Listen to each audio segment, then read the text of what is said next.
Welcome to the Politics of Peterborough podcast. I'm your host, Dave Adcock. In the coming weeks, voters in Peterborough will head to the polls in the 2026 local elections to decide who should represent them on the council for at least the next 2 years and help shape the city's future. In this mini-series of episodes, I'm speaking with representatives from each of the political parties currently represented on Peterborough City Council to understand their priorities, their ideas for the city, and how they believe the council should be run as we approach the local government reorganisation. To make it easy for you to compare the parties, each representative in this series is being asked the same core set of questions about their party's vision and priorities, local government reorganisation, the council's finances, the local plan, housing and growth, and their record on the council. We'll then finish with party-specific questions on the upcoming elections and from you, the listener. In this episode, representing the Labour Party is Councillor Shabina Qayyum, Labour Group Leader and current Leader of the Council. Councillor Qayyum, welcome back to the Politics of Peterborough. Thank you very much, Dave. So let's start big picture. What is your party's clear vision for Peterborough until the completion of the local government reorganisation, if you make a number of gains in May? Well, we're always optimistic, and I think that it's important to understand that every party will have their own pledges for the city, isn't it? And I think, we will try and hope to make gains. We are at the mercy of the electorate. I think it's really important that we acknowledge that. So I'm not going to be here and feel arrogant about the fact that we're entitled to people's votes. However, I think it's really important that I always talk about in my videos delivering and continuing on the stability and consistency. The message that I would really like people to listen to is the fact that we have operated as a cross-party coalition. I suspect that would probably remain the same after the elections. I would like to continue on that ethos of cross-party working collaboratively, and anybody that listens to this will know that since the time I've been the leader, I've extended and opened the doors to all political parties to work with us, whether that be on the Financial Sustainability Working Group or at budget meetings. It's a separate story altogether that the Conservatives have refused to come to those tables for answers or they can answer better. But I'm not here to bash other parties. I think that, the Labour Party has had its fair share of being accused of bashing other parties and saying, vote for us. If you don't, you'll get this, that and the other. I'm not going to do that, actually. I'm going to go on a variant. I'll say that we're working cross-party, collaboratively. That's brought stability to the city that I can evidence. We intend on continuing that. So the consistency and stability. What are our other pledges, Dave? So our other pledges are that we want to bring back regular bulky waste collections because we've brought our Peterborough Limited waste and recycling services in-house with little to no cost to the population. So we'll see a greater frequency of that. Pride in our city, £1.5 million worth of investment. We've run a consultation already. Something that has featured very high on that list are public toilets. And I think that's something that we'd like to nail the ground on and market in terms of that regeneration as well, looking at a city centre market. Flower planters, simple things, beautifying our city. I think that's really important. Backing families. We've got a number of family hubs under our administration that we've already set up that are helping the most deprived in our city. Those family hubs were a reincarnation of the Sure Start project that was started by the previous Labour government. This is a rejuvenation of that. So spreading more family hubs, helping those families that are sitting below the poverty line, those that are most in need. Building more affordable, genuinely affordable homes, I think is really important. Great Haddon is an example of that. And also where we can, building more council homes. Again, I am going to allude to the legacy issues that we've inherited. So clearing up the mess that we inherited by the Conservatives with some of those decisions, by laying a good foundation of governance and transparency in all the decisions that we take fiscally moving forward. We've set up a property board for some of those issues that are looking into the governance and transparency. I sat on the audit committee last night. That was further alluded to and stressed. So we will continue on that trajectory, which I hope will go upwards. And we refuse for it to allow it to go downwards. And also looking at the dodgy deals made via decisions like the Hilton Hotel and not selling assets off on the cheap. And when I say on the cheap, not below Red Book valuation, which is the guidance that we go by according to the Local Government Act 1972. So adhering to law and order, that should continue. And last but not least, we're setting up a business case to bring a youth zone into the city because we see young people disenfranchised. The incidents of antisocial behaviour, drug dealing and knife crime are on the increase. We see it in places like London, and in our city we need to give young people the opportunities. We've already seen the government has announced billions of pounds towards apprenticeships. We're hoping to gain a significant proportion of that. And actually, for our young people, they need the best opportunity and start in life. So bringing a youth zone would add to that. So that's something we're looking at. Those are the pledges of a Labour-led administration for the city if we hopefully get elected. If you are still, or the Labour group are still in a position of influence after the election, what's the number one priority for you for the next 2 years, kind of up to local government reorganisation? So I think that we have to make sure that we deliver on services that are effective, that people can visibly see a change in the city and feel a change in their pockets. There have been some difficult decisions that we have made. So that's the number one priority, that people feel that Peterborough is a city that is on the up, that is changing, that is a city that's giving them opportunity and not harsh on the pockets as well. That's what people fundamentally care about, isn't it? When they go about their jobs, they come back home, they look at the bills on their table.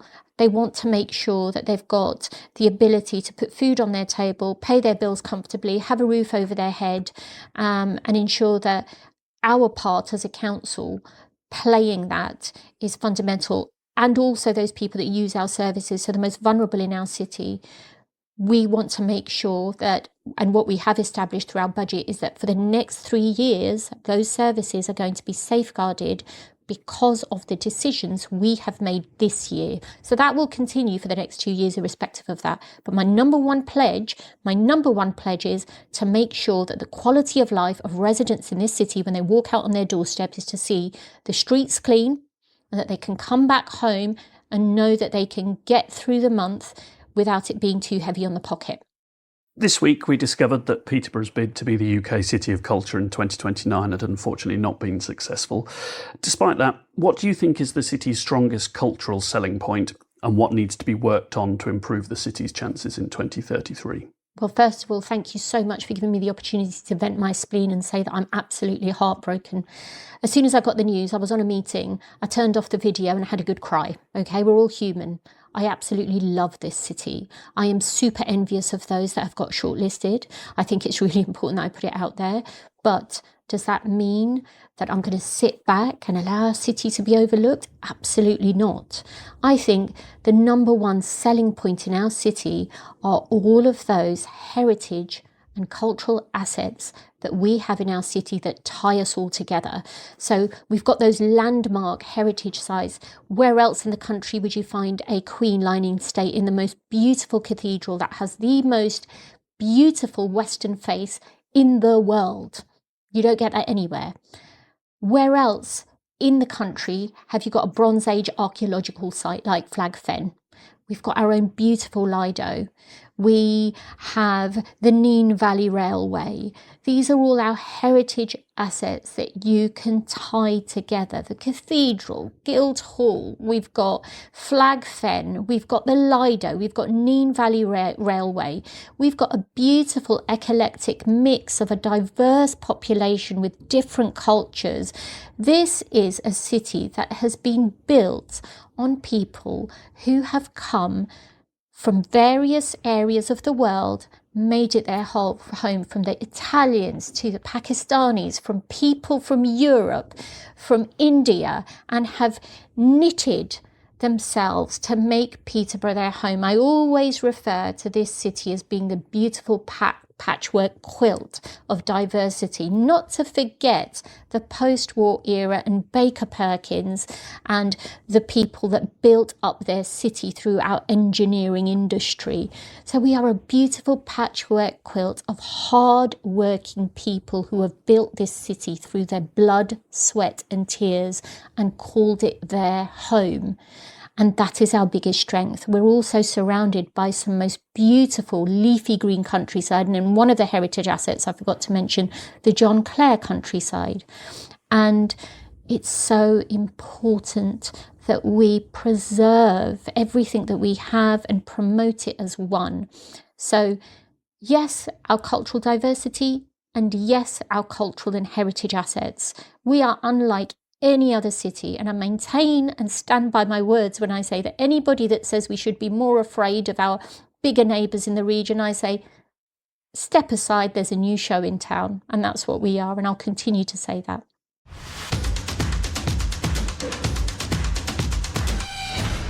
The government is currently pursuing local government reorganisation, with Peterborough City Council due to merge with at least part of, if not multiple, neighbouring district councils. Firstly, what's your party's view on the idea as a whole?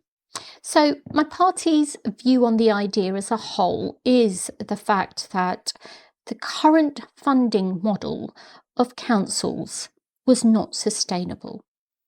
Year on year, under previous governments, we were being given what I call scraps of funding that weren't meeting the needs of our statutory services, whether that was adult social care, where what taxpayers pay a precept on, or whether that be our waste and recycling services. Year on year, we were having to cut life and death services to the detriment of our residents, and the funding wasn't working. So the thought process behind my party and now government into merging us into larger authorities is to ensure that the funding formula that is now being used will provide for those statutory services in an equitable and fair manner, so that the most deprived and the most vulnerable will not lose out. And councils up and down the country, it's not just a unique picture here to Peterborough. For the listeners, we have varying tiers of authorities, don't we? We've got what we call our district councils, and we've got the unitary authorities. And Peterborough is a unitary authority that also delivers on services like adult social care and children's services, which our district councils do not deliver. They don't have to deliver those services. And those, in terms of cost, are the most costly in terms of your council tax, what people are paying for, which means that if we merge with other authorities, we get more funding.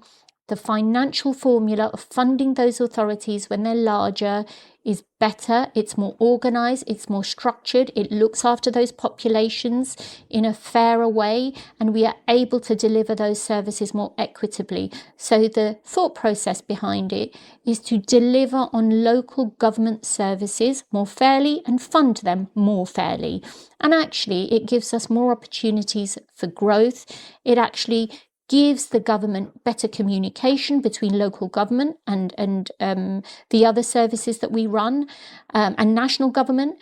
And also it prevents us from dividing government funding and attention into what district councils do as opposed to what unitary authorities do by standardising local government across the board. So that is what the party and yes, the government's view is, to make it standardised so that we can deal with local government in a more equitable and fair manner.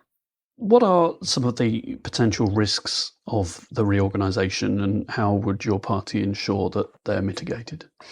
There are always going to be risks, when you're undergoing huge structural change. So it's really important to be realistic about it. First of all, timelines. Okay, let's be honest.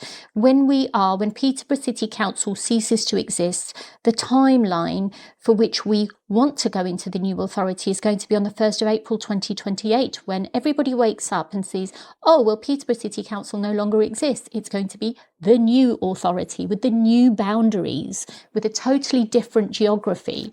And it's meeting that deadline which is imperative. So yes, some of those are the risks. How much will we be able to get over the line? And my goodness, there are so many parameters that we have to look at. First of all the different departments that we're taking care of: adult social care, place and economy, children's services, we've got the financial services, we've got the electoral services, we've got waste and recycling, we have communities, poverty, we also have those are the main ones. And it's so important that we look at the structure of the council and then the services that are being delivered to our population. So the structure of the council include how many staff are being TUPE'd over, what is the new authority going to be looking like? Simple things that then affect our residents. Are the colours of your bin going to change? Are the bin routes or the lorries going to change? Are the days of your collection going to change? Everybody that gets to vote, is the ballot paper and the logo of the council going to change? Are people going to be encapsulated within that population accurately? Are our IT systems going to have to be updated? There are so many things in terms of the overhaul of this new authority that are going to have to be looked at and implemented, that time at pace, delivering this at pace so that we make sure that we are transitioning into this new authority effectively and also without any liability, Dave. Liability means financial liability and burdens is going to be a huge risk, but the government has given the country authorities that were going through elections this year an extra £64 million to help us with that structure. And also we've got a LGR programme director and a manager in place to oversee that process, who will be working with all authorities in the region to make sure that we are transitioning in a seamless manner.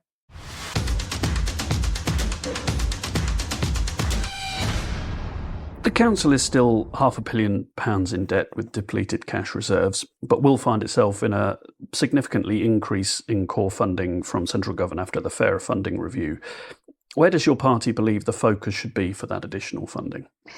The additional funding, our party believes, should be on strengthening our financial position in terms of those depleted reserves. So for the listeners who are listening to this, when a council has depleted reserves, it means it is financially fragile. What does that then mean for the residents? Then you risk having your council tax hiked up to levels to try and make sure that your council doesn't go bankrupt at the cost of not cutting services.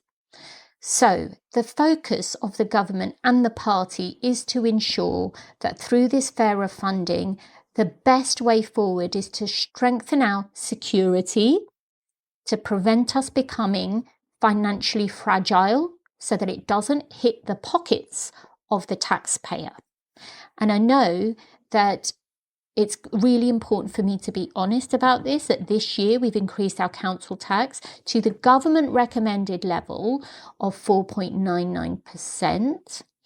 And that equates to an average Band D household of £1.68p increase per week, which safeguards services, not just for this year, but for the next 2 years.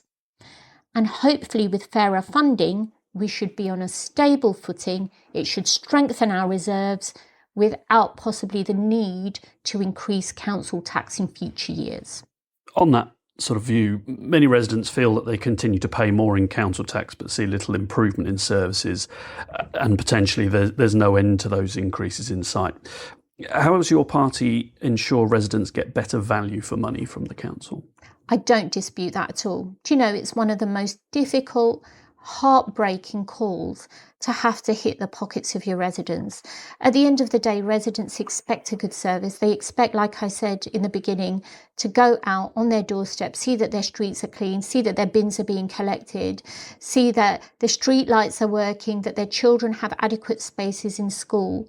When we talk about best value for money, fairer funding has allowed us, on the back of the £500 million deficit that we've inherited from the Tories, and there's a bit of a story behind this because I'll tell you, so I can evidence why we've had to take these decisions. We've inherited £500 million worth of debt under the Tories. Why is that? The Tories were really good at pulling the wool over people's eyes. They didn't increase council tax, but what they did do was cut services. So they removed lifeline services. They closed the Dementia Resource Centre. They wanted to sell up some of your assets on the cheap, which left us financially very fragile, which is why we were on the verge of what we call a Section 114 notice.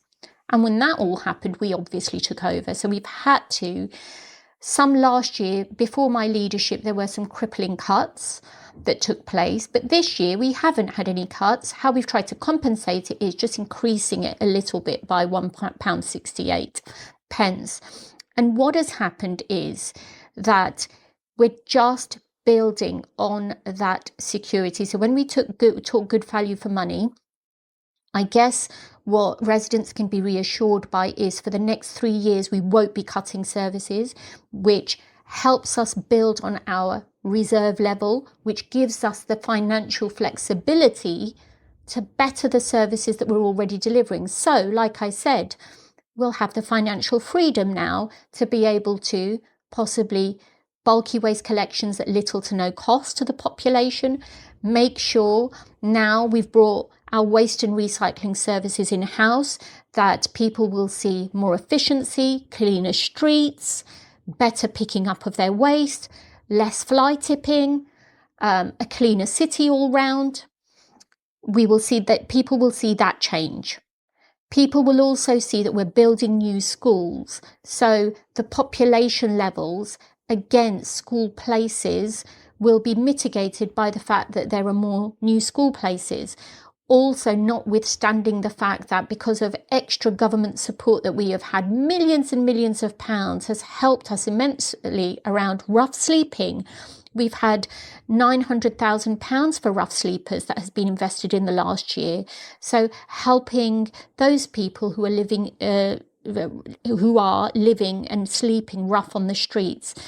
People will see a difference in the appearance of that, because we've been, quite frankly, we have had a pandemic of people who are sleeping rough on the street. So that funding will be transformative in how we approach that situation. We've also had millions of pounds given to us for send services. So families won't feel as if they're on a judgmental pathway, and funding after consultation with those families will be more needs-led as opposed to being imposed upon.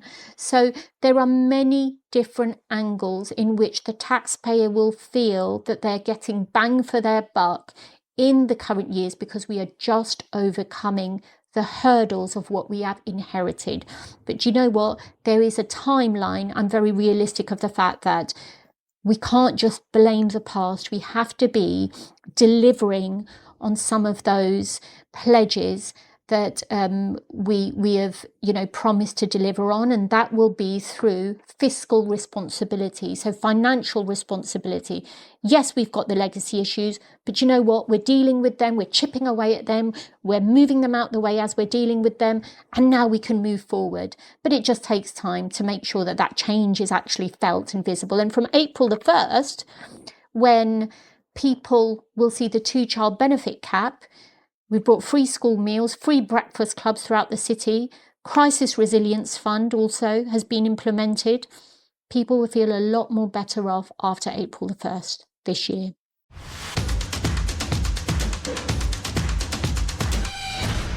Under the current local plan, which is in development, there are significant housing or industrial development sites earmarked for the outskirts of Castor, Wittering and Stanground.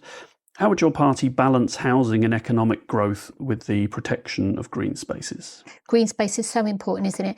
I'm very open about the fact that, look, when it comes to our green spaces, I am not oblivious to the fact that we have unique green space, unlike anywhere in the country. And I'm going to name the Castor Hanglands as an example, where, and this is me doing my research, you residents will be able to hear this, that I know that we have unique species of flora and fauna within the countryside that encompasses Wittering and Castor.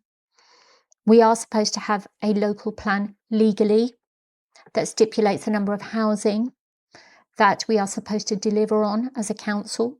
And we have consultation exercises by which various partners and stakeholders contribute to that, including our parish councils, including areas like Historic England and Natural England, who will undoubtedly be able to guide us on where housing is appropriate, how much housing is appropriate, and where or where not we should be having housing. And my goodness, we have had an awful lot of input from those groups, which has been welcomed. And that's why I say that this is an exercise of education, because it's made me realise how valuable those assets are to the people in our city. So how do we move forward? I think it's important that we talk to people about the fact that we have a very densely populated core. Is there more room for housing within the city? Not much. But there are little areas that are dotted. Is it realistic that whilst we put housing in areas that there will invariably be somebody that is going to not be happy with it? Yes.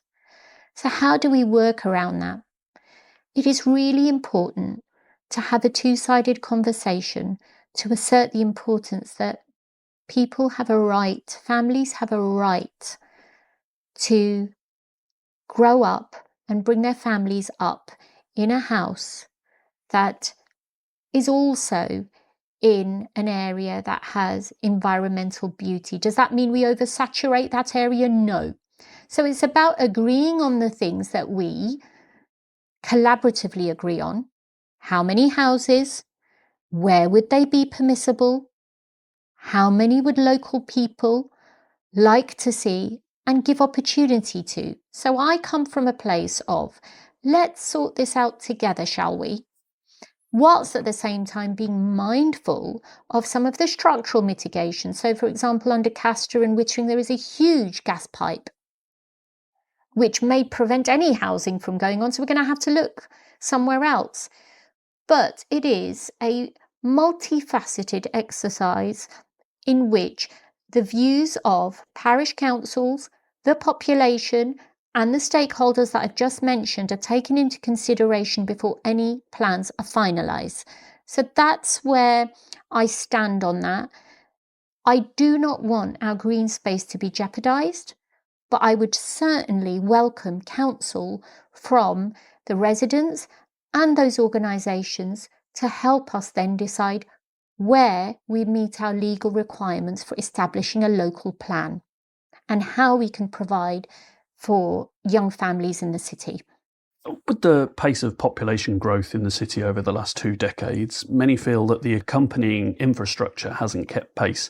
A lack of doctors, dentists, hospital beds, leisure facilities, etc. What would your party do to ensure that A, these deficits are rectified, and B, that future development won't see a repeat of the situation? I think you've raised a really important question. So I'm going to evidence of where we have done the right thing. So you spoke about leisure facilities, and guess what? We have acquired, with the help of our MP Andrew Pace, £20 million towards a new pool. We have a drop-in session next Tuesday. I'd very much encourage listeners to come along and have their say on what the new facility should look like. We know that we can only at this moment in time afford a 8-lane, 25-metre pool. And I know people are crying out for a 50-metre pool, but hey, the Lido is 50 metres. I think that we can look and monopolise on that facility and make better use of it. But come into that drop-in session and you will be able to have your input as to where you would like to see it, city centre-wise, location-wise, how it contributes to the area. So that's leisure for you. When we're talking about growth and infrastructure, have a look at the millions of pounds that has been given to us in terms of growth and infrastructure. I would like to give credit to the Combined Authority on this occasion, because myself and the Combined Authority Mayor Paul Bristow have actually just had our first roundtable for a mayoral development corporation, in which we are going to government with our MP Andrew Pace, and will hopefully be meeting the Minister to say, we need to put Peterborough on the map in terms of growth and investment. Characteristically, it's happened and we have been overlooked, but we are on the main A1 corridor. What I will say to you is that we have developers who are taking an avid interest in our city because it is the 5th fastest growing city in the country. We've also had a very successful Chamber of Commerce Growth Summit at the university, where I was across the table with our 2 MPs and with the mayor to talk about how we monopolise on the growth and investment within our city. We have, when we talk about growth and investment and potential here, we score lower than the national average of empty units and shops within the city. So it's not doom and gloom.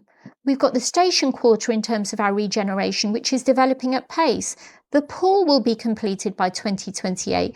Works are going to be starting on the station quarter in May. So things are happening before our eyes as a result of this administration working in consensus and collaboratively with a combined authority and with our MPs who are beating the drum about Peterborough in the Houses of Parliament. And because of that trajectory and because of that communication, things are getting done in our city. So I think when I say we've reset the dial when I first took leadership, we are evidencing that. So I think in years gone by, when we have seen that things haven't happened, now you will be seeing that they have. And Signet Bridge, we're going to be having the launch of Signet Bridge because spades will be in the ground hopefully from next week. So watch this space. You will definitely be seeing things happening with cranes in the sky and all sorts. Several development and redevelopment projects have been long planned but are yet to be realised. As you mentioned earlier, the Hilton Hotel, North Westgate, a new purpose for the Guildhall, a new stadium for Peterborough United. How would your party get these projects completed while ensuring they genuinely benefit residents, businesses and visitors? So we decided that the Hilton Hotel, £15 million worth of taxpayers' money was used by the previous Conservative administration and given to a developer that then went bust. I will never forgive them for that. That was a total failure to think that a local council that is delivering on life and death services can run a vanity project like a hotel. It now sits there as an eyesore. So I decided that we were going to sell it off and not waste a single penny of taxpayers' money into trying to think of retrying what the Tories had tried. We're not going to go down that route again. It's probably close now to the point of sale. Will we incur a loss as a result of it? Invariably we will, because it's been sitting there. It's important to be realistic about it. Can we hope whoever the new owner is will finish it off as a hotel? We can certainly hope so. It's not in our ownership anymore. It is within the hands of the operators who have got it. And I think that Hilton are still very much invested in it. Whoever takes ownership of it, I hope they get the right kind of support to finish that off. And so when we talk about that, that's what I've done with the Hilton Hotel. With the station quarter, I've already mentioned that spades are going to go into the ground in May. Vegetation has already been cleared. Works on the roads are going to be announced shortly so that people know how routes are going to be diverted. That's going to be a huge project, changing the face of the city. Signet Bridge I've already alluded to, spades in the ground in 2027 for our pool, which should be completed in 2028, £1.5 million for the city centre regeneration. The consultation has come back on that. We know what people want to see. We will hopefully be able to deliver on that within the next year. So there is evidence around everything that I'm saying and where we're going to be able to see discernible improvements and things that are taking place before our eyes as we speak.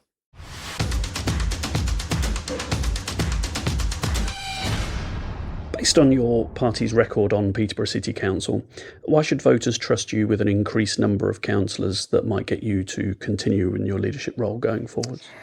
So I'm going to first and foremost say to the residents with the greatest of humility, I don't feel entitled to your vote.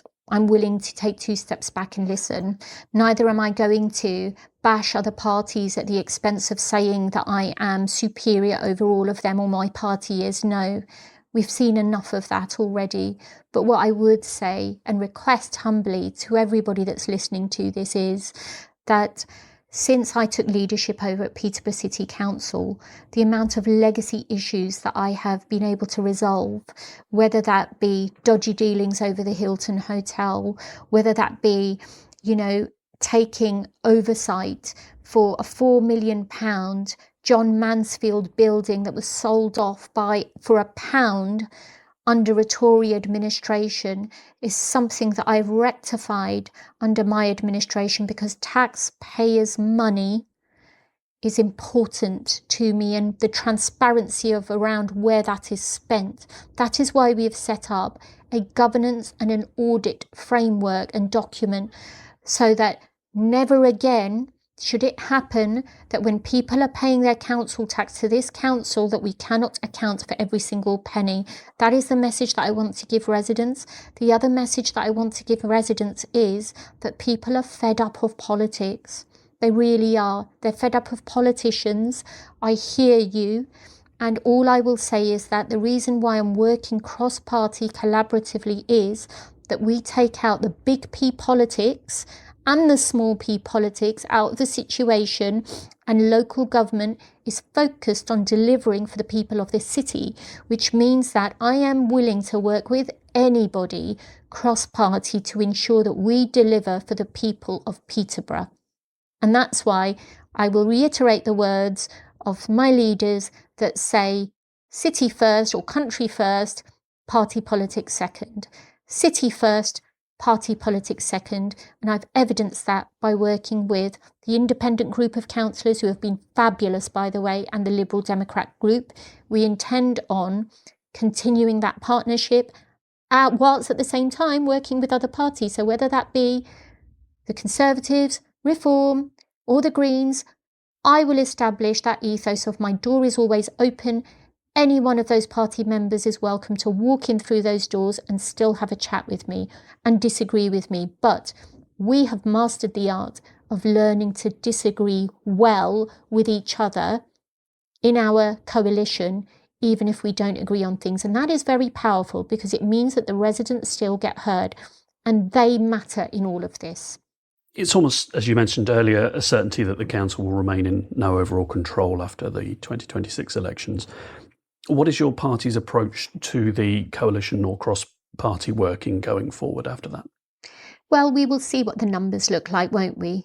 Will we want to work collaboratively? Of course we will. And Dave, I just want to be realistic over this. After the 7th of May, I'll either still be leader or I won't. If I won't, will I change the frequency or my work ethic with which I serve? No. You'll see me just as much out there with my residents and with residents across the city, because I have developed an interest in working with people. We've done some great things. We've saved the Dementia Resource Centre. We've saved the Industrial Hub. We've saved our libraries.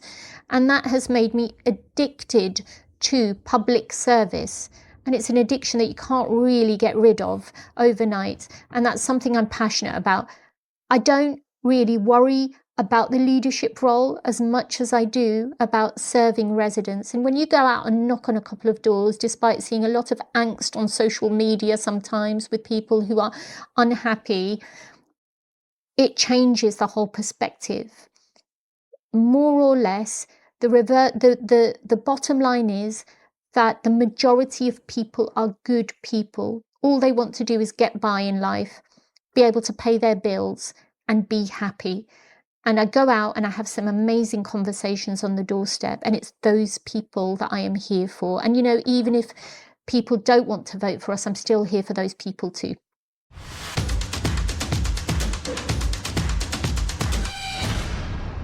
At the last local elections in 2024, Labour was flying high in the opinion polls, averaging well over 40%. This time around, Labour are averaging around 19%. The Flettenham-Woodston by-election last month saw Labour's vote drop from 940 votes in 2024 to 323, a drop of nearly 2/3. Do you fear that we could see a wipeout in the 6 wards that you're defending this year? I hope not, but I don't, like I said, I'm going to be consistent on what I say when I give my message to residents. I don't feel entitled to the votes, but I just like them to see how hard we're trying to work. we're not going to be part of the opposition bashing politics. It's important that we factually state some of the failures of previous administrations. Is that a personal criticism of them? No, it's not. It's a factual observation of what we have had to contend with. I'm sorry that people feel this way. I'm sorry that people had so much hope invested in them. But what I would like is that for people to see how hard we've worked in this city to try and deliver the millions of pounds that has been invested into this city. I haven't even mentioned Pride in Place, which is £40 million both north and south of the river collectively in the most deprived communities, in which power is being placed in the hands of people, where our MPs have fought for that money, fought for a look-in, so that people can shape the future of their communities and landscape of where they're living in those most deprived communities. And that's incredibly powerful. We can only deliver on those in a streamlined approach with consistency if we all work together. So my request to people is to reflect upon some of the good things that have happened locally in this election. And I know that national politics can sometimes influence how people think locally, but really we have worked our socks off to try and deliver for the people of this city. We're invested in this city, me and my party members and candidates and councillors are. So do think about it. Don't think about the polarisation and the divisive politics that is coming out nationally.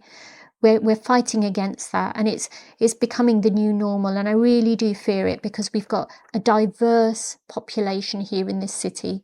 So that's my message to everyone, and that yes, we're listening, and I don't take the loss in Fletton and Woodston lightly at all.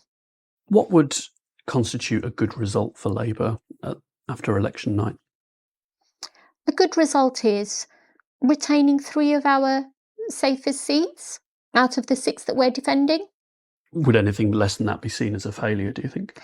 I don't think it would be seen as a failure, but I always think that any failure has lessons to learn from. So whilst, we've got a citywide leaflet that will be going out to PE 1, 2, 3 postcodes, P7 as well, I think, and parts of PE2, I think it's really important that people realise and understand that no party is going to be perfect on their delivery model with the people. Everybody is going to be, in the next couple of weeks, possibly standing up and promising the world to people. But what I've said on the doorsteps is, I'm not here to give you grandiose pledges that I'm going to be able to solve the problems of the world overnight. I can't do that.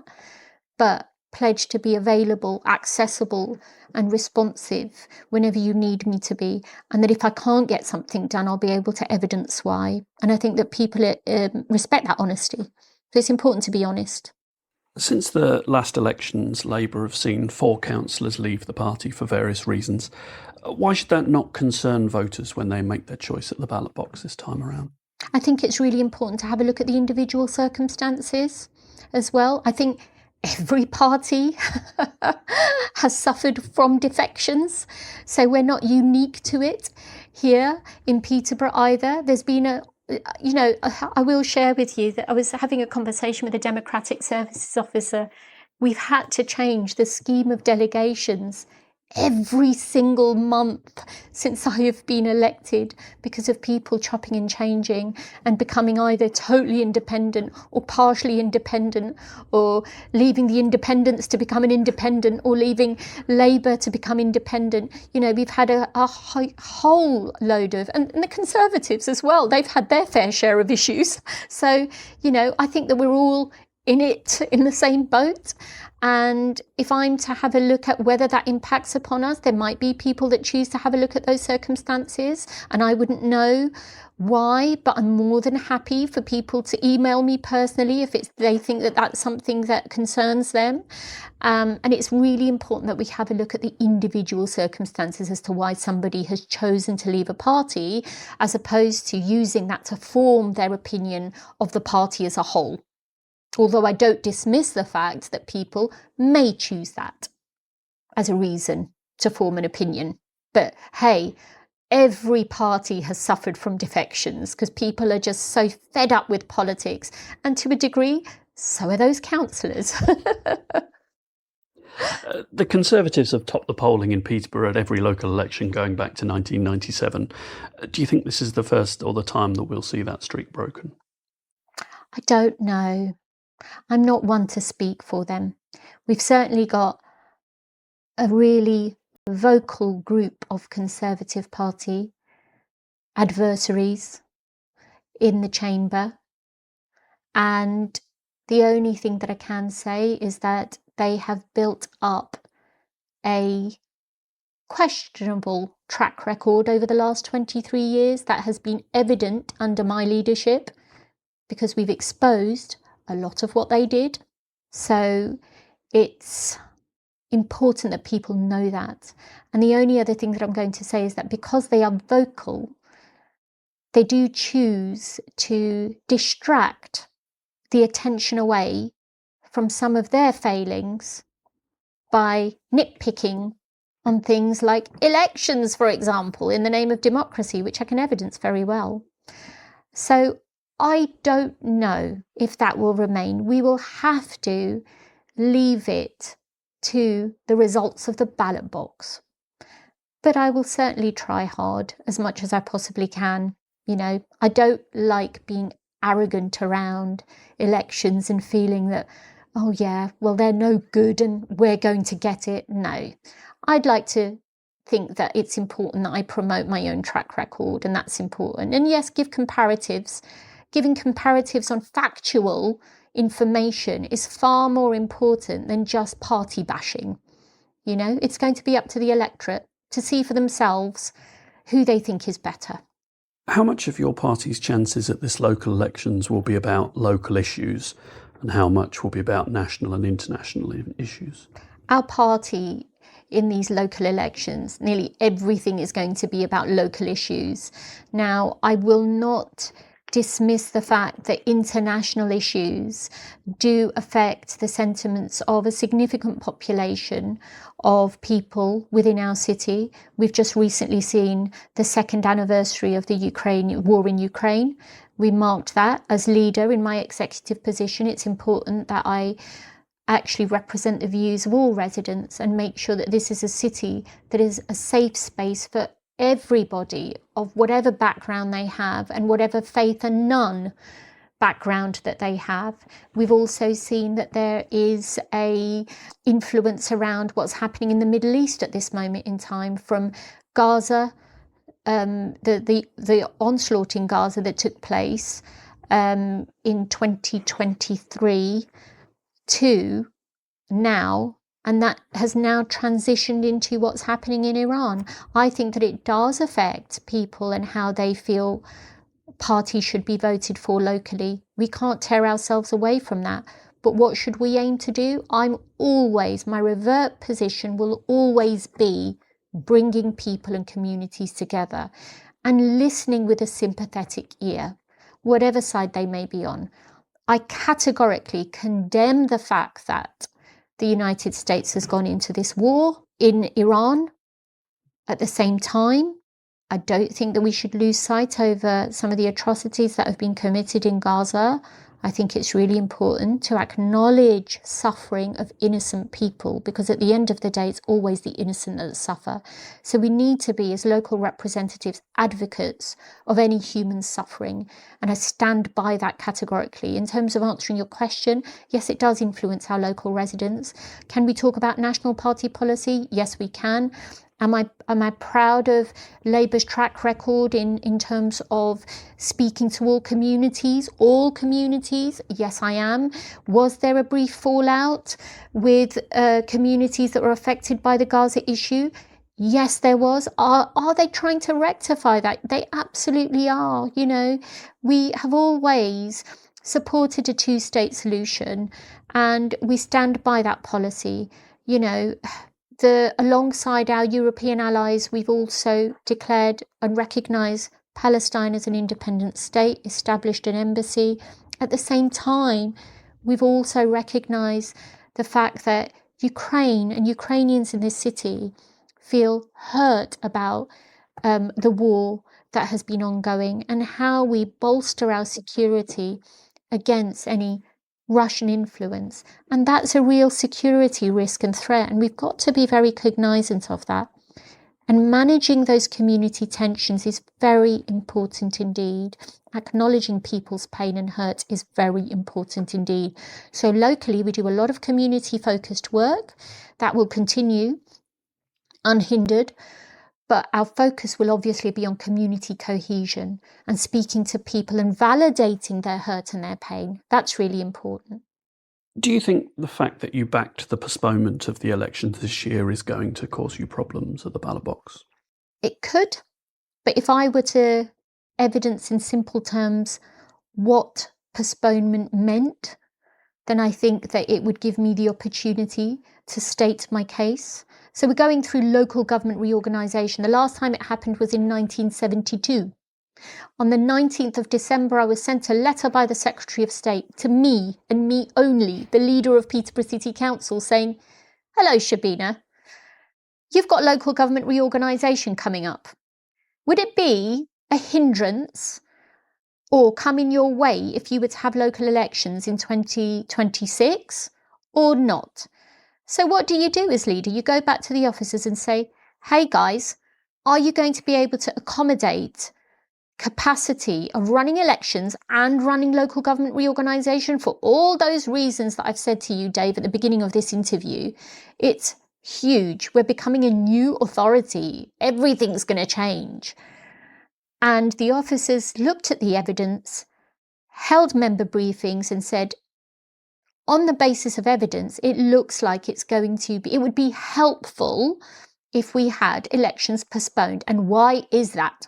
Because next year in 2027, when the boundary changes take place, we are going to have all-out elections for the new authority. So, just say, for example, Shabina is up for election in 2026. Okay, we have those elections. These elections cost us £320,000. The taxpayer is paying for £320,000 worth of elections that will elect 18 councillors that probably won't change the dynamic of the council politically. They may, but they might not. What then happens? Those 18 councillors will be elected for only a year at a cost of £320,000.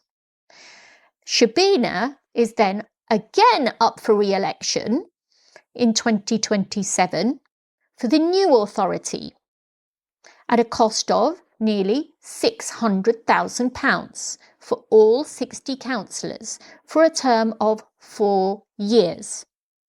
Shabina doesn't get elected in 2027 though, after she's served for a year. Shabina, however, will still remain in place for the old Peterborough City Council authority and be paid a salary at the cost of the taxpayer until 2028, and she doesn't have to do anything. That is the reason why it is an absolute waste of money for the taxpayer when we could have used that £320,000 for bulky waste collections, for possibly funding the lollipop ladies, and actually other services within our city that would have been helpful. But no, the opposition parties, particularly the Tories and Reform, were banging the drum about democracy when they were in fact pulling the wool over people's eyes that we want you to pay £320,000 for these elections, but we're only electing you, we're only being elected, only 18 of us are being elected for a year, and guess what? If we don't, out of those 18, if you don't get re-elected in 2027, we're still going to be hanging around. You're still going to have to pay for us to be elected until 2028. That's what people don't know. And actually, that's what I'm trying to put out there. So whilst they're really good at making a big noise about this in the name of democracy, I absolutely believe in democracy. I don't want to take anybody's democracy away, but I also want to save the pennies in your pocket, because you're going to be paying for these free councillors. And guess what? If you don't, I'm not up for election this year, but if you don't elect me in 2027 when I'm all out, okay, you're still paying for my salary as a councillor allowance from 2027 to 28, because I'll still be hanging around for Peterborough City Council until it fizzles out on the 1st of April 2028. So that's what they didn't tell you. That's the small print there for you. Is the late change of prospective candidate in Dogsthorpe a blow to Labour's hopes of defending the seat? Good question. Hopefully not. We've had one young man who stood as a candidate and then thought, I've got other priorities in life, and wants to move he's still campaigning with us, but actually he thinks that he'd like to bet his chances on being in the all outs, which is fair enough. We've got to respect that. We can't impose people on seats. But then we've got an equally enthusiastic young man who's exactly the same, and I see him no different, who is all hands on deck. And my goodness, the momentum with which he is campaigning in that seat is absolutely wonderful. But I will also say that we've got some amazing fellow councillors in Katie Cole and Jason McNally who have rallied around him. And now they weren't the Three Musketeers with Adam before. They're now become the Awesome Foursome.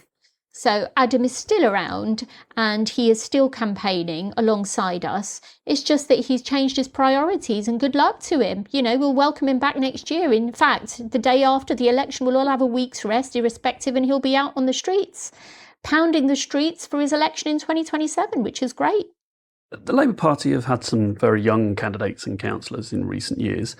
Do you think the council is a good place for young people to be?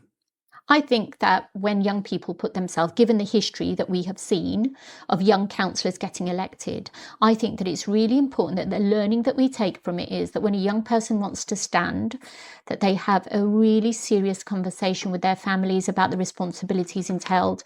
Because I tell you what, Dave, nobody gives you a manual to tell you how to do it.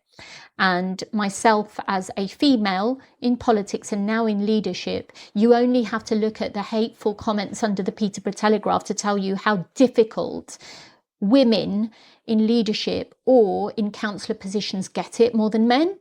So that's the first reality. And young people get it the same as well. It's a very difficult environment to survive in. And I personally think that we shouldn't disenfranchise young people from putting their names forward. I do feel it is imperative that young people, if they do aspire to go on this career path, are given exposure to experience in this field before they come on board. So there's no barrier to people standing. I just think that it's important that we take responsibility for ensuring that there is a good pathway that makes them feel set up and ready to hit the ground running in the eventuality that they are elected. And maybe that's a learning point for many of us, for some of the young councillors that felt disenfranchised from the process along the way. What are Labour's views on the delays in delivering bus franchising in the city and delivering a new depot? So, yesterday I was at the Combined Authority board meeting. It was a really pleasant meeting for once. But that's because of me, because I work cross-party. And I put the big P politics aside. So I'm going to take credit for that, actually. But some people might not be pleased to hear this, but hey. And I think that in terms of bus franchising, we think it's wonderful. The bus franchising shouldn't be delayed any further. I think it's really important that we get a bus service on board. Yesterday at board, we passed the recommendation for the Combined Authority to acquire land for a bus depot in Fengate. It needed to come out of Lincoln Road, the issues that were there. But that's all. What happens now will be subject to surveys, land approval, structural issues if there are any, but it just seems like the ideal place for it. And we'll be working in collaboration with the Combined Authority at pace to make sure that we get the site delivered. I have asked questions around funding the construction of it, where that's going to come from. But in response to the franchising, I don't think that we should delay bus franchising. It works better for everyone. It delivers on better bus services that are more efficient, gives people more choice in terms of routes, etc.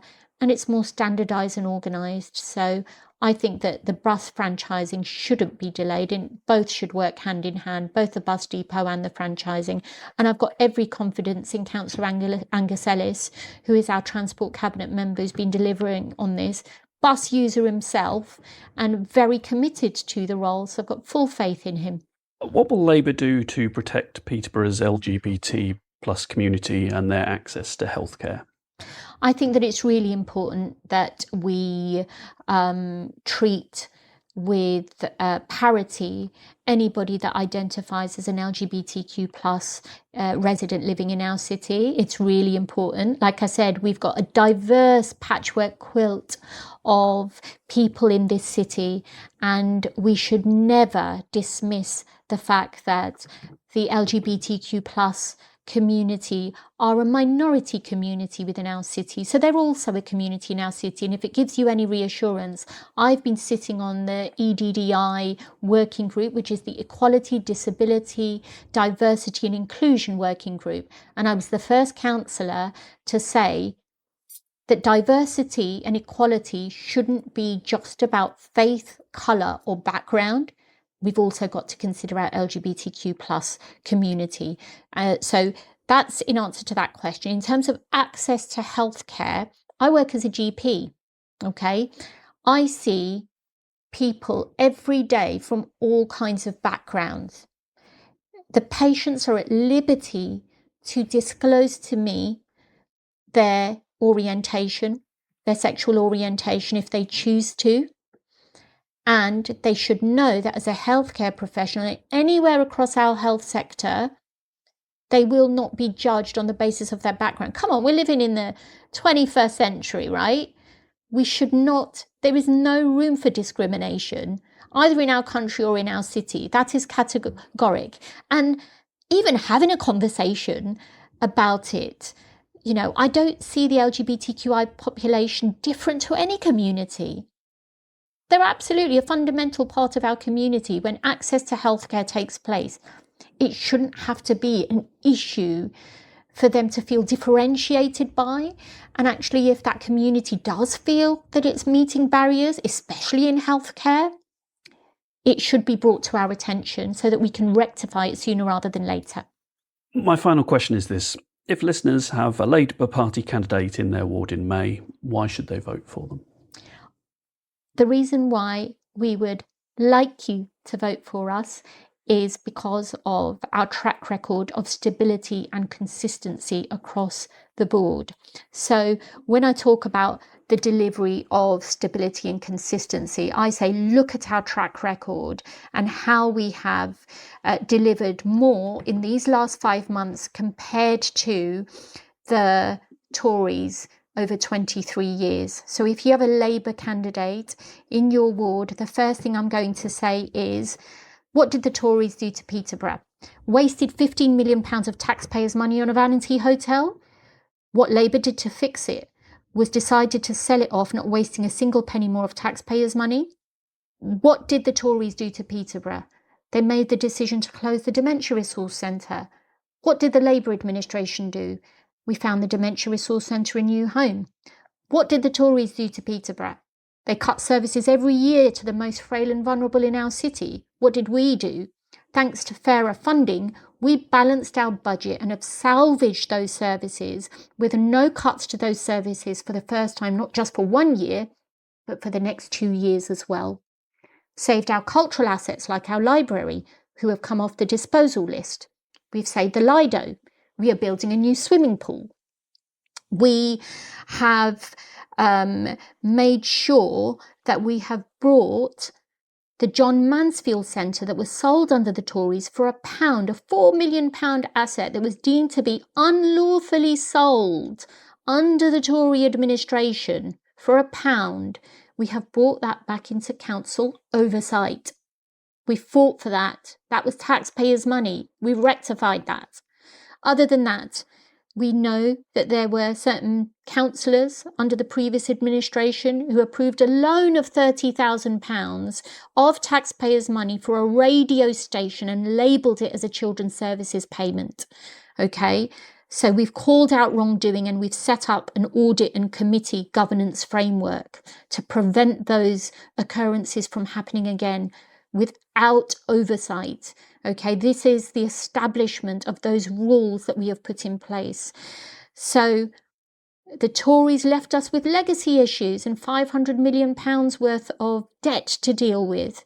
But what have we done? We've increased innovation and efficiencies. We've brought services in-house to ease the burden. And because of exceptional funding support, we've applied to the government to strengthen our reserve levels so that we are improving the quality of our services. So that's what we call, in 5 months, delivering on stability, consistency. People will see a change in their pockets from 1st of April. Okay?